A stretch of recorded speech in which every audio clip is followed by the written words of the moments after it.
Hey there, and welcome back to Start Adventuring, a channel dedicated to empowering new roleplayers to break down their barriers and just start adventuring. I'm Baxter. And I'm Ben. And this is the first of our Homebrew Book Club videos. Baxter and I are going to work together to find an intersection between homebrewing an adventure from scratch and being inspired by a pre-written module, because we've found that it's easier when you're new to take something and be inspired by it, but also make it your own. So that's what we're going to do here. We're going to discuss this adventure, and hopefully it inspires you too. We're talking about the 11th Candlekeep Mysteries Adventure, Zikran's Zephyrean Tome. And I'm really excited for the discussion. Before we get into it, if you enjoy this video, please remember to hit that thumbs up button and subscribe to the channel if you haven't already. It really does help us out here to grow our visibility on YouTube, and we love to see people join the family. But without any further ado, let's jump right into it. Very excited. Let's go. Wait! You should know before we start that we're running under the assumption that Baxter and I have already read this adventure. Like any book club, we've read it, we've got our thoughts, we're going to discuss it and elevate our understanding and thinking and inspiration about it. So if you haven't read this adventure yet, pause the video, go take a look at it, and come right back as soon as you're done. Jump into the discussion with us, okay? But anyway, now let's get started.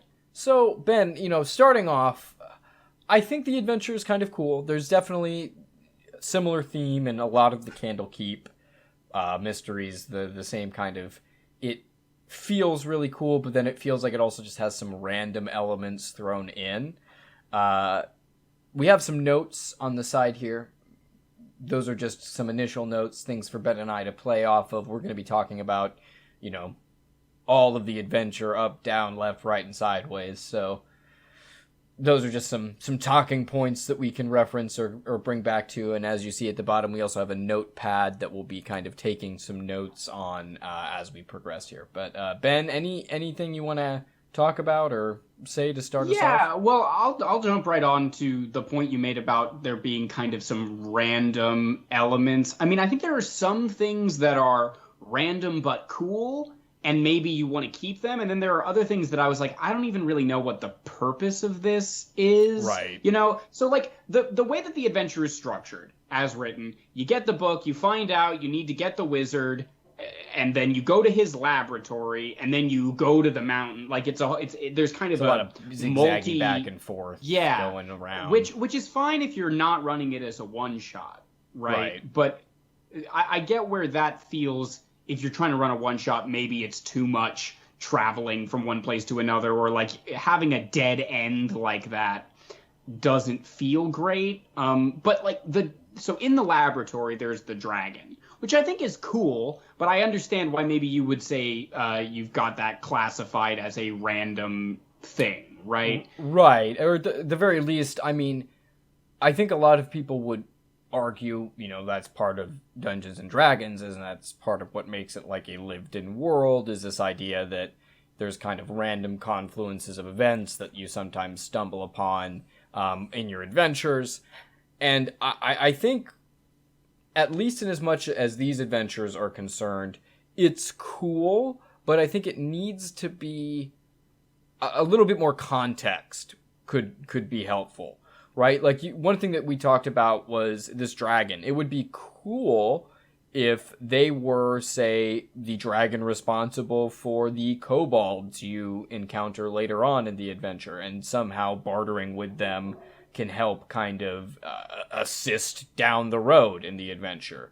Right. You mean the kobolds that are when you're going up the mountain. Correct. So, like, maybe When I was actually prepping this adventure before we decided we were going to do book club rather than running it one-on-one, right. I had put the laboratory on the mountain, like halfway up the mountain. Okay, that's cool. So I do like the idea that you could make this dragon maybe a white dragon or something, some kind of icy mountain dragon. and then, like you're saying, have the kobolds be related. That might be cool. On your initial thoughts, you have condense and I have cut to the chase, which I think are kind of Similar. related notes. Like, I do think that this adventure would benefit, again, especially if you're trying to do a one-shot, from streamlining it. I'm just... Yeah. Yeah, that's a good idea. Or cut the dragon entirely. I mean, if you want it to be about this wizard, how do you feel about the villain, about Zikran? My first initial thoughts note is about, that's shorthand for Zikran. I think you can characterize him with the elementals. Like, he has all of these elementals in his thrall. The genie, Gazra Azam, is that, how would you pronounce this genie name? Gazra Azam, yeah. Yeah, so the Gazra Azam is, trapped in this book by this wizard. I think that you could make him kind of more evil by having interactions both with Gazra Azam and then with, like, there's an elemental in my version of it, and I don't think this is actually the case in the thing as written. I would put an elemental in his abandoned laboratory, like some kind of enthralled elemental that was just left behind or something, and you could use that to give more information, because as written, like, this is a thing in a lot of these Candlekeep Mysteries adventures where it's like, you can read books. Right, and I don't think that's ever the most interesting way to have a player solve something, is that they read enough books to do it. I mean, to kind of touch on a few things that you talked about, Zikran as a villain is interesting. I think it's not, to me, entirely clear. I mean, it's clear that he is a necessity because he is the one that bound Gazra Azam to the book. But in some ways, I think it would be a little bit more interesting if maybe you didn't have the book and Gazra Azam, but you knew that he had it. Yeah, that actually touches on, I mean, something we're talking about here is how, you'd change it or move things around so that it makes more sense for you as the DM to, get the adventure going again, especially in a one-shot context, which I think is how we've been running these adventures. The thing that's lacking a lot for me in these Candlekeep Mysteries is, how does it start? You know what I mean? Because it's usually predicated upon, well, if your players are interested in looking into this, they might find this book that might tell them this thing is happening, and they might be interested to go on this adventure. So, like, what are you thinking in terms of inciting incident? You brought up a pretty interesting point about if Zikran already has the book, and Candlekeep for some reason wants the book. Because you're playing a level 10 character, which is a pretty seasoned adventurer. So it's not inconceivable that you could be called in to recover the book from Zikran. Right. I think that, I mean, the truth is, again, like so many of these Candlekeep Mysteries, I think it was written in such a way where it's best slotted into a campaign as, like, a side quest for the players to obtain a wish, essentially. Because really that's and don't get me wrong, I mean, wishes in D&D are extremely, extremely useful and important, and, like, I understand why any PC would want a wish spell. But, I mean, that's a pretty generic motivation, do you know what I mean? I feel like to the point, anybody would want a wish spell. So the other thing that's complicated about it as written is, like, the players don't know that's what they're getting. Like, it'd be one thing if it was like, Candlekeep has this genie, and the genie, or if Gazra Azam somehow contacted the players from Candlekeep. I don't know how you would make that work. I don't either. That's, I mean, because Candlekeep has so many different canonically has so many different fail-safes for magic intervention, which kind of begs the question, again, how the genie's even able to talk to you, but then it's like, when you get out, they don't do anything more. It's I don't know. The entire situation, I think, is...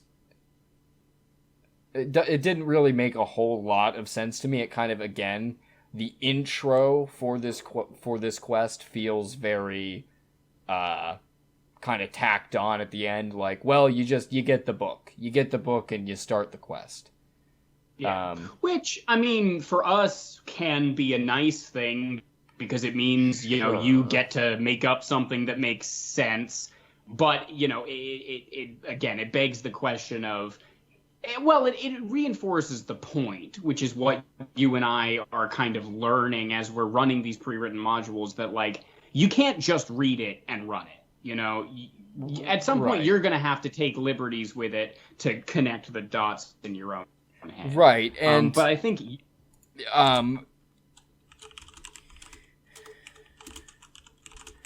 can't just read it. You have to run it. And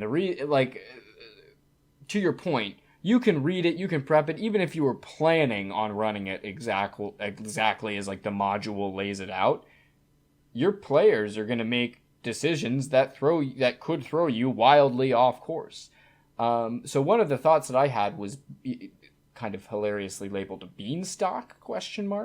And what that is this idea that I had of, if you don't like the idea as the DM, or the players don't like the idea of trekking through, a mountain to get to the sky giants, Jack and the Beanstalk, have them go down to a village and do some fun stuff for the village, whether it's, go slay a dragon or go do farm work for a few hours, or whatever your table is best suited for. I mean, you're level 10 adventurers as written, so it's probably something a little bit more epic. And then you could get magic beans that grow a beanstalk, and you could do something very similar to the way that the module has you climbing the mountain, but instead of climbing a mountain, you're climbing a beanstalk. Yeah. So I think that one of the things that is highlighted for me in homebrewing is you can have fun with a lot of the things, and everything in a lot of ways is just a suggestion. So even the beanstalk, that's a funny thing. It's a trope that we've seen in Giants' Tales for, as early back as Jack, but you don't even have to do that. It could be a rocket. It could be, anything that propels you upward.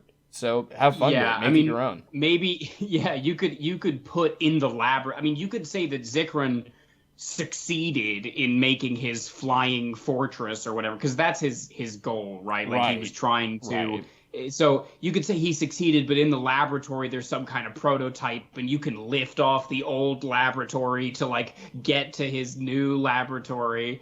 That might be more of a kind of arduous thing, but like, you can be inspired to do that. Could be fun, something. Though, yeah. If 3 days of climbing the mountain and doing survival checks and rolling a random number of kobolds to attack, or a yeti or whatever, is not interesting to you, you can change it. I mean, you could change up the mountain encounters. Like I said, what I would have done probably is just put the laboratory on the mountain and have the mountain be, the adventure is climbing the mountain. But you don't have to necessarily even keep to that. I like that idea. And I like the idea too that you could pick that dragon up and move it to some lair or something, and have that be the thing that you need to deal with to get the beans. Right? Yeah. Like I said, you could fight a dragon. It works perfectly in some respect. I mean, maybe it's not even fight. Maybe it's barter. But I think that all kind of falls into one of your final your last initial thought, which was less combat, more puzzles. Right? There's a lot of the kobolds attack you, the yeti attacks you, there's anytime when you free the fire spirit or whatever, it attacks you, and it's like, wouldn't it be when you walk down the stairs at Zikran's, or at the Cloud Giant Mansion. We got to talk about this Cloud Giant Mansion too, because it was another kind of like weird sticking point for me as I was reading it. I kind of just was like, I don't know. It confused me too from a thematic sense, but I get it. At first I wasn't sure if that was he succeeded in making a flying mansion and it was that, but then it wasn't. Like, the whole thing had me a little confused. In fact, when I did my first read through, I'll be honest, I thought the Zikran boss fight was something different. I thought it was a version of him that was a cloud giant. I was very confused.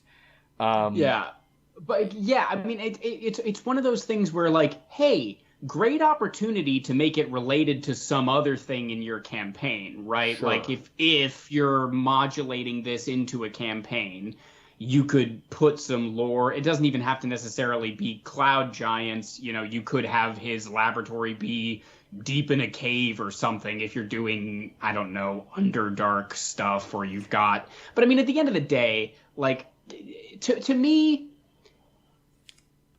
all of these things that feel out of place should be seen as an opportunity to switch it out for something that makes sense to you or might be interesting to your players, right? Oop, golly, can't type.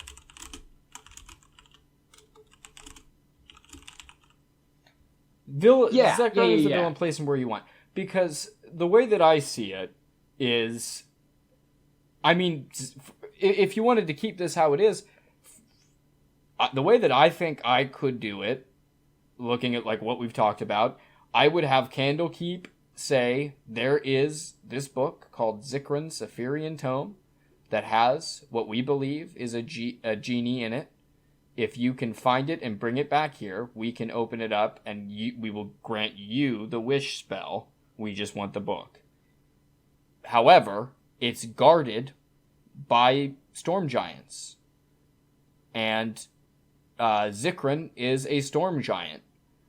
But if you can get up to his flying castle in the sky and find Zikran's Zephyrean Tome and bring it back to us, you'll get the wish spell. And I think that just kind of makes a little bit more of a linear path. It connects things with a little bit more cohesively. If I were to keep it as kind of close to the module as written, but to the point of the note, Zikran's the villain. Place him where you want. You can change his thematics all you want, and kind of tailor him into, like you said, if you have a pre-existing module with some other ties that you might want to put them towards, go for it. That's part of the glory of homebrewing, is that it's just, you read it, you get inspired, you change what you want to change, you keep what you like, and you implement it into your story. And the main thing that I always think about is it's great to do that, and as when you run a module by the book, expect things to change, and that's the beauty of D&D. Yeah, totally. I never really explained where I thought puzzles would be good too, but back to my idea about like with the elementals and stuff. Oh, right. I think this was something that I was thinking about when I was thinking about the Cloud Giant Mansion, because you can like wander around and there's a fire. As written, there's that fire elemental in the fireplace that's stuck there, but I think it would be cool and give the players an incentive to actually do something in that mansion if releasing that fire elemental somehow allowed you to get an advantage in the fight with the ice or the water elementals and the ice mephits and stuff that happens when you descend into Zikran's lair.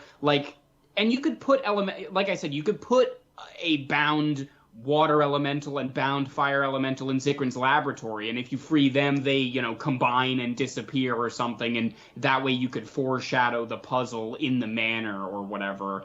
Okay, but again, I just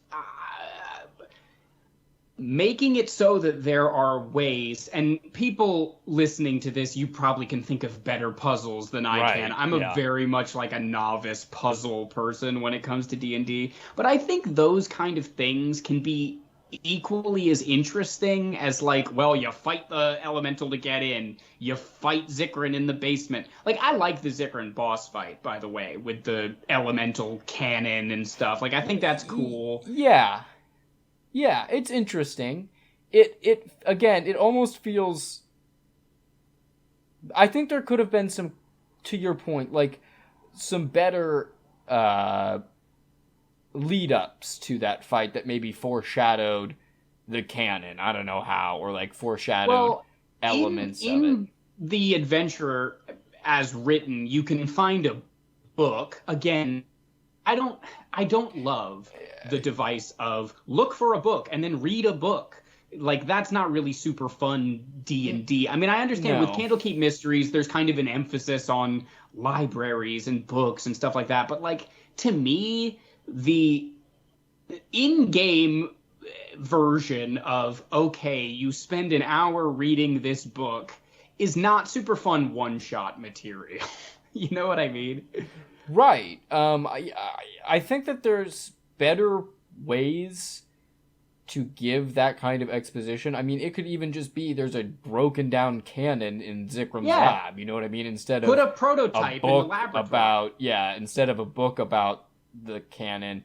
Because at the end of the day, too, it's like, then is the DM just supposed to say, in the book you read about this canon? I mean, what else are they supposed to say? He was working on a canon. It was, which I mean is it's also the same information, I guess, that you get if there's a prototype canon, but it's cooler. But not really though, because in some ways, if you see the prototype canon, you might not say, "Oh, he has a canon." You might go, "Oh, look at this interesting canon," and then when you see the canon in the fight, you go, "Oh my gosh, the prototype!" Like it's the connections, you know, it's the perception check to see the rug, forgetting about the rug, and then jumping over the rug. And that's one of the reasons too. I mean, in stories like, well, I'll hit a little bit on my final initial thought that was, what's the moral cue or the moral question, moral quandary, meaning as tasked, it's like, go get this.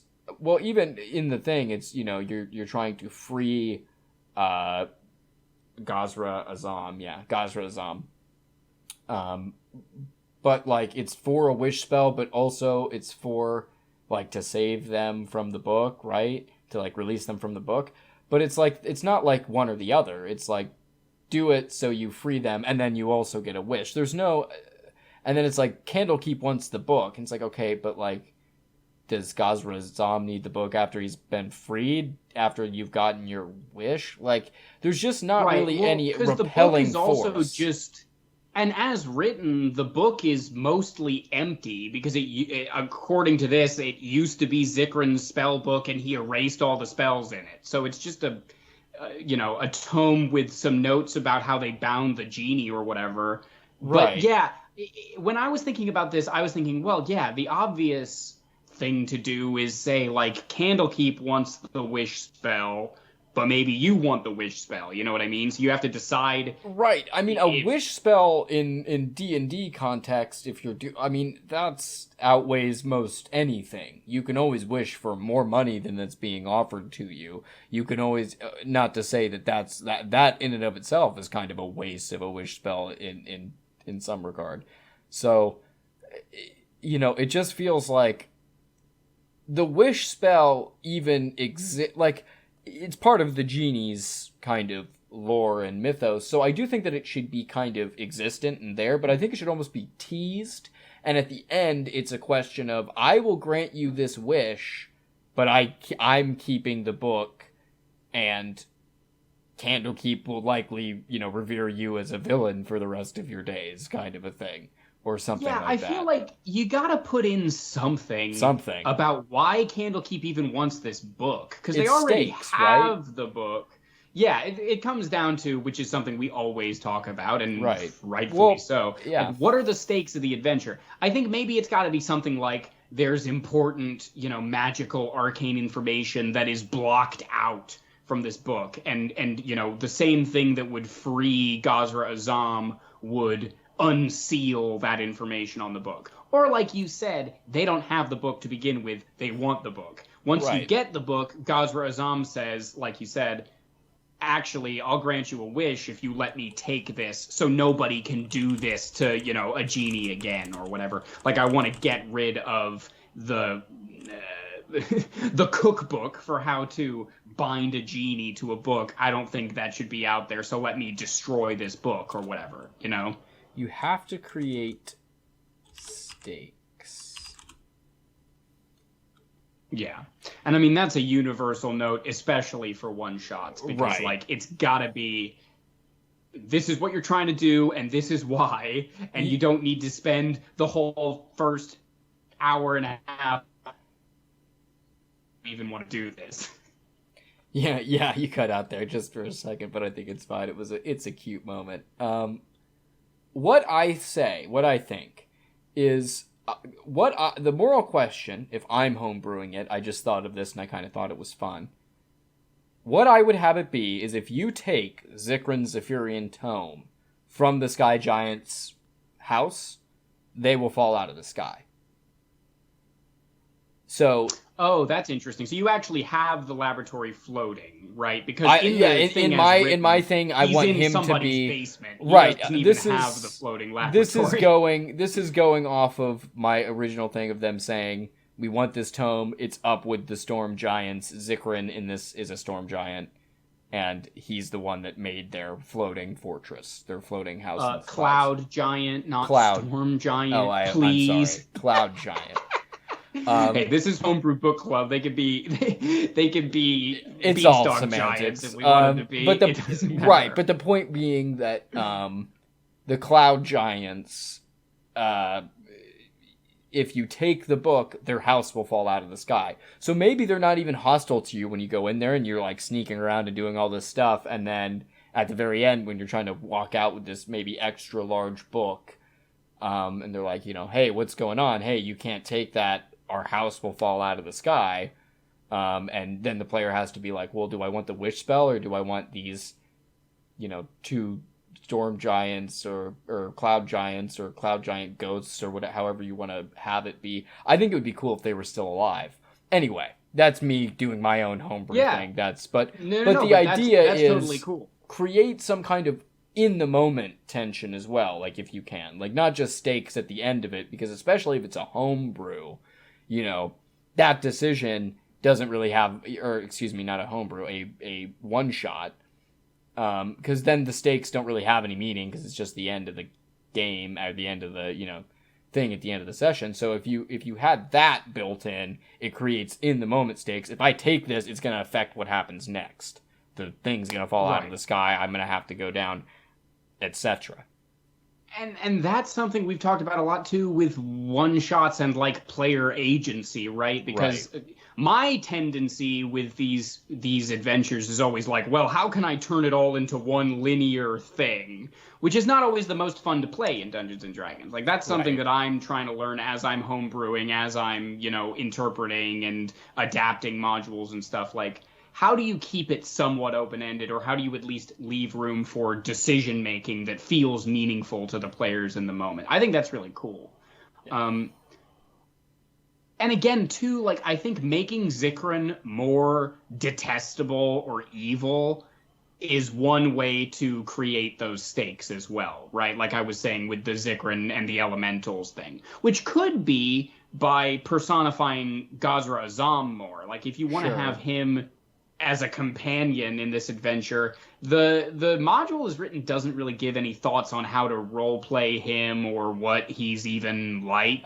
So you could have a lot of fun with that, and I think he could be a fun character. I mean, my gut instinct is, Aladdin Genie, but you could probably do something more interesting and creative than something more not quite on the nose with it. But it's interesting. I think the adventure as written, not bad. I thought it was interesting. Definitely, though, I think this module's the best notes I could have are, tie up the weird stuff in something, whether it's fitting it into your current adventure or just kind of streamlining and connecting the dots a little bit more cohesively. Ben, do you have anything else you wanna share for this? Just that, like, I would do a lot of homebrewing what's going on with the laboratory portion of this, because it feels like a weird tangent that goes into an unrelated thing with a dragon just to read a book to tell you to go to somewhere else. You know what I mean? Like, and unless you make that dragon really fun, which you could, and it could be unexpected, but also it's like there are those two elven ghosts or whatever in a flooded... like, there was a lot of distracting stuff exactly. that I didn't... It's a lot of weird bits and bobs. But Yeah, the thing that I think this module does the best is that you have a clear villain. You know what I mean? Sure. With a clear, there's a villain in a lair who you've got to go find and then bring to justice or negotiate with or whatever. So like the more you can make that your own and then build around that fundamental line of the adventure and be inspired by then whatever all the ancillary details are, I think that's where it's going to shine. Like, I think this is a fun adventure. I'd like to run it at some point. I think it's cool, but I would change a lot, which is, you know, par for the course for us. Yeah, right. That's part of the Homebrew Book Club. So just kind of in summary, the notes that we have down here: connect the dragons to the kobolds, could be taken specifically, but I think also it kind of just enforces that idea of, you know, connect the beginning part of the story to the middle part of the story, or the, you know, make sure that there's connective tissue throughout. You can't just read it, you have to run it, which is, you know, you can read an adventure left, right, sideways, but at the end of the day, things are going to happen, things are going to change, so that's one of the main reasons why homebrewing is so great, because you already have kind of it helps kind of fabricate the tools and the mindset in order to do that. But if you want to read the last two, Ben. The last two, like I said, Zikran is the villain, is the strength of the adventure, but the note is place him where you want. It doesn't have to be the top of a mountain. It doesn't have to be a floating fortress in the sky, especially if you're putting this into an already running campaign. Put it in a location where you can put breadcrumbs to other side quests, or breadcrumbs to other things that are going on in your campaign world, right? You know, he could just as easily be deep in a cave or hidden away in a forest or something like that, and you could still use a lot of the bones of this adventure. And the last one is you have to create stakes. This adventure gives you an objective. You have to kind of decide whether it's by personifying Zikran more, or personifying Gazra Azam more, or by giving, you know, really clear driving rewards, how you're going to get your players to go, okay, I see what we have to do and we want to do it. That's where you can really kind of make it your own, and also know your players, right? That's another area where, like, do you have players who always want to help the nice NPC, or do you have players who always want, you know, a cool magic item? It depends on your group, and you're going to know that better than than the book does. So maybe it's a sort of blessing that the very beginning inciting incident in this is left very open-ended. Well, that was fun. Ben and I just started doing, obviously this is the very first of the Homebrew Book Club. It's an idea that we've had kind of in the works for a little while, and we're really excited kind of to see how you guys have received it. So if you have any kind of feedback, if you liked it, if you hated it, whatever you want to say, please let us know in the comment section down below. And if you did like it, though, consider giving this video a like. And if you haven't already, please subscribe. Because it's the way to join the Start Adventuring family, and, you know, hit the bell icon so you know when we're putting out new videos. And Ben... Yeah, and tell us your thoughts on the adventure, too, in the comments down below. This is a book club, not just a discussion with me and Baxter, but you're part of the club, too. You've watched the discussion. Let us know your thoughts, and we're going to be down in the comments discussing back with you if people are commenting. Also, if you want to support the channel further, you can join our very first patron. Big shout out and thank you to Gilbert Got a Game, our first patron, our founding Adventure Starter patron. For the first 20 people who join the Patreon, once we hit 20 patrons, we're going to open a Discord server so we can talk directly with our Adventure Starter community. And it's a great way to show your support for this channel if you like what we do here. You can find the link down in the description below for information on that. For less than for exactly $1 a month, as little as $1 a month, you can support us. But that'll do it for this video. We hope you enjoyed this first DM book club. It's gonna kind of take over our Candlekeep Mysteries series going forward, and we're gonna finish out the Candlekeep Mysteries, and we're excited for what comes next. But until the next video, thanks so much for watching. I'm Ben. And I'm Baxter. And remember, start adventuring. Just start adventuring.